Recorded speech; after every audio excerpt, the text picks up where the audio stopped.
All right, let's jump right in. Today, we're going to unpack a really powerful idea for personal growth from psychologist Jordan Peterson. It's something he says took him 30 years to figure out, but we're going to break down the whole thing in just the next few minutes. So let me ask you a question. What if one of those ancient stories you've heard a million times, the kind with a hero and a monster, what if it wasn't just a story? What if it was actually a roadmap for becoming who you were truly meant to be? This is the core idea. And yeah, it sounds pretty weird, right? But this theme is everywhere, from ancient mythology all the way to stories like Pinocchio. Peterson's whole point is that this isn't some simple fairy tale. It's a deep psychological instruction manual for unlocking your own potential. Okay, so how do we take this strange myth and actually make it useful? Well, every great quest needs a map. And in the journey of your life, that map is your goal. And here's the psychological secret sauce. According to the source material, almost all the positive emotion you feel in life comes from the act of aiming at something valuable. It's not actually reaching the destination that gives you meaning. It's the feeling you get watching yourself make progress towards it. So let's look at how that actually works. When you set a goal, you're saying this one thing is more important than all these other things. You're creating a value structure. That means you have to sacrifice other options, which is what gives you focus.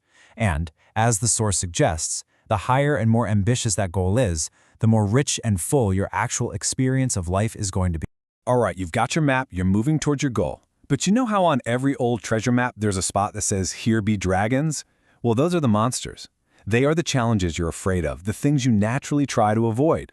This brings us to a really crucial and kind of counterintuitive point.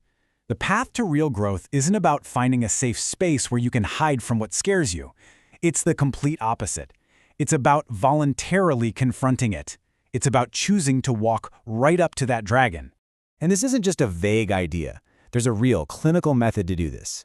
First, you have to be honest and identify what you're avoiding. Then you break that big fear down into the smallest, most manageable chunks you can think of. You find one piece that's so small you're actually willing to do it. It doesn't matter how tiny you start. What matters is that you start. And from there, you just build momentum. Now here's a really important distinction about what happens next. You might think the goal is to become less afraid, but that's not really it. What actually happens is that you become braver. The world doesn't get any less scary. What happens is there is more of you to face it. Your own capability expands. And this is where it gets really wild, because this whole process moves from psychology into pure biology. This transformation, this act of becoming braver, it's not just in your head, it is a physical change happening inside your body. You see, when you voluntarily put yourself in a new situation, you create something called situational stress.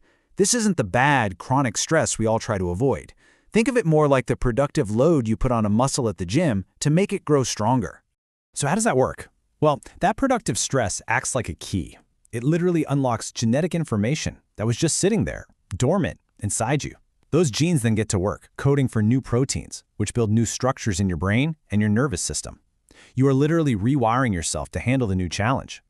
And that brings us to this mind-blowing conclusion. When you overcome a real challenge, you are not the same person you were before. You've got new skills, new information, and brand new physical structures in your nervous system. There is literally more of you.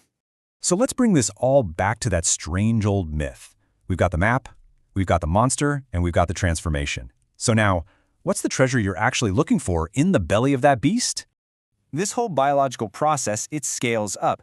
The bigger the challenge you voluntarily decide to take on, the deeper and darker the abyss you're willing to confront, the more of your hidden potential gets switched on. Facing the biggest fears is what unlocks the biggest growth. So who is this father you're supposed to be rescuing? Well, this quote right here gives us the final clue. The father is a metaphor. It represents all the accumulated wisdom of your ancestors, the entire evolutionary story that's locked away inside your genetic code. And here is the grand finale.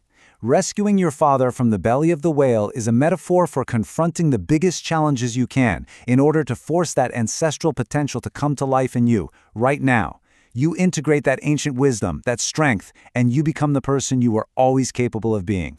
So we'll just end with this. That ancient story, it was never about someone else. It's about you. It's a map telling you that the greatest treasure is hidden in the very thing you fear the most. So the only question is, what monster's belly holds the next better version of you?